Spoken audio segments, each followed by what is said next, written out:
தண்ணீரை எடுத்துச் சென்ற கழுதை. ஒரு காலத்தில் உருண்டு செல்லும் மலைகளால் சூழப்பட்ட ஒரு சிறிய கிராமத்தில் தியாகோ என்ற கனிவான கழுதை வாழ்ந்து வந்தது. தியாகோ ஒரு விவசாயிக்கு வேலை செய்தார். ஒவ்வொரு நாளும் ஆற்றில் இருந்து கிராமத்திற்கு தண்ணீர் கொண்டு செல்ல உதவினார். தண்ணீர் கனமாக இருந்தது, ஆனால் தியாகோ ஒருபோதும் புகார் செய்யவில்லை. ஒரு சூடான கோடை நாளில் தியாகோ ஆற்றில் தனது வழக்கமான பயணத்தை மேற்கொண்ட போது ஒரு மரத்தின் கீழ் ஒரு சிறிய நாய் கிடப்பதை கவனித்தார். டெய்ச்சி என்ற நாய் மிகவும் சோர்வாகவும் தாகமாகவும் இருந்தது. வெப்பமான வெயிலின் கீழ் அவள் தொங்கிக் கொண்டிருக்கும் போது அவளுடைய நாக்கு தொங்கிக் கொண்டிருந்தது. தியாகோ நிறுத்தி, டெய்ச்சி, நீ ஏன் இங்கே படுத்திருக்கிறாய்?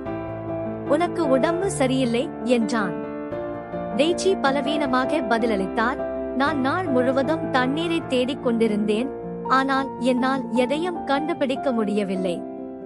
கிராமத்திற்கு திரும்பிச் செல்வதில் நான் மிகவும் பலவீனமாக உணர்கிறேன் என்று கூறினார். டெய்ச்சிக்கு டியாகோ வருத்தம் தெரிவித்தார். அவர் தனது 2 தண்ணீர் வாளிகள் பற்றி நினைத்தார். முழு மற்றும் கனமான அவரது முதுகில் சமநிலை. அவர் டெய்ச்சிக்கு கொஞ்சம் தண்ணீர் கொடுத்தால் கிராமத்திற்கு போதுமான அளவு அவரிடம் இருக்காது, ஆனால் அவளுடைய தாகத்தை விட்டுவிட அவரால் தாங்க முடியவில்லை. கவலைப்படாதே டெய்ச்சி என்றார் டியாகோ மெல்லிய புன்னகையுடன், நான் என் தண்ணீரை உங்களுடன் பகிர்ந்து கொள்கிறேன். டெய்ச்சி குடிப்பதற்காக அவர் தனது வாளிகளில் ஒன்றை கவனமாக சாய்த்துக் கொண்டார். அவள் குளிர்ந்த தண்ணீரை நன்றியுடன் நனைத்தாள். அவளுடைய வலிமை திரும்பியது.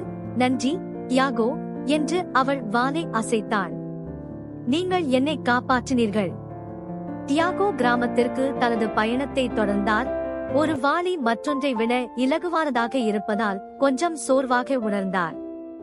அவர் வந்தபோது கிராமவாசிகள் அவரது சீரற்ற சுமையை கவனித்து, டியாகோ, உங்கள் வாளிகளில் ஒன்றில் உள்ள தண்ணீருக்கு என்ன நடந்தது என்று கேட்டனர்.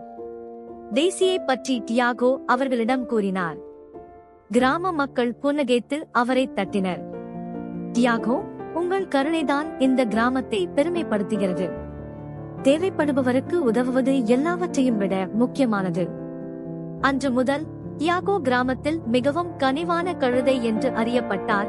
மேலும் அந்த சூடான கோடை நாளில் தன்னை காப்பாற்றிய நண்பரை டெய்ச்சி ஒருபோதும் மறக்கவில்லை. ஒழுக்கம். கருணைக்கு எதுவும் செலவாகாது, ஆனால் எல்லாவற்றையும் குறிக்கிறது.